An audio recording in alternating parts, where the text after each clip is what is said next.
In every class, there are certain types of students. On one end, you have the kids who may not talk a lot or ask many questions. Then there are those who won't let others get a word in. So what happens when you create an environment that doesn't quite allow for either? Well, the hope is success for all.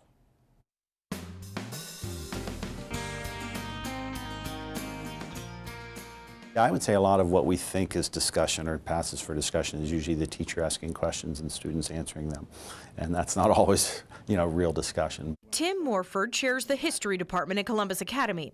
He also teaches World History 1 to freshmen and a more advanced honors World History 2 to sophomores ready for a challenge.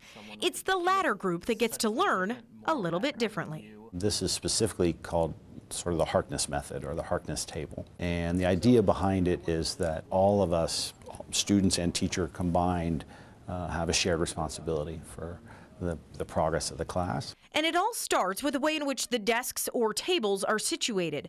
The traditional teaching model focuses on the teacher relaying information from the front of the room. This discussion-based model, says Morford, has the students arranged in a circle, encouraging them to make eye contact and engage. It really is rooted in an idea that this is a sort of a multilateral, organic discussion. I have to remind them usually that their eye contact shouldn't be directed to me, their comments shouldn't be directed to me, but to each other. When these things go really well, I speak very little. So what exactly are the benefits of this mode of teaching? And they're able to understand the material a little bit more deeply than if it were me at the front lecturing about, for example, what we're doing today has to do with World War II and the morality of war and ethics in general.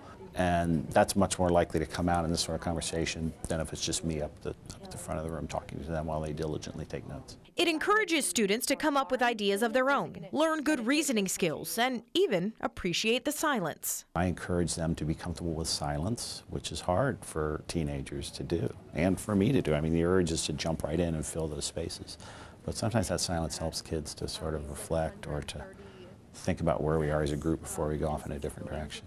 To get things started every day, Morford has the students hand him a few potential discussion questions, which he refers to as an entry ticket. It really is up to them to sort of lead these discussions and to, as I said, sort of share in the responsibility of talking to each other, using the texts to come to some conclusions that hopefully they didn't have coming in.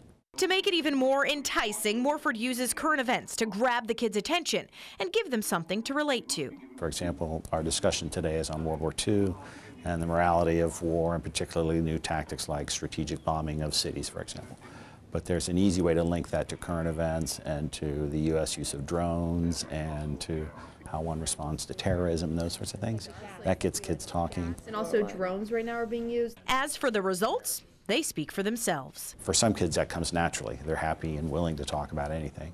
But it's really sort of the wallflowers that I enjoy watching grow in confidence and taking risks and speaking up here and there, whereas before at the beginning of the year they might not have said a thing. Although Morford points out that it's not all about the successes when it comes to this learning method, but also the failures. We also talk a lot about being comfortable with failure, and that's something that I think at Academy we're doing our best to try to encourage kids, frankly, to fail more often. That builds resilience. Resilience for student and for teacher, a combination that's making this model of teaching a win-win. One of the things I love most about teaching is I get to learn alongside the kids, and that's a big part of this. And you can learn more as well about Columbus Academy by just heading to their website. It's columbusacademy.org, or call their admissions office at any time, 614-509-2220, and you can schedule a visit.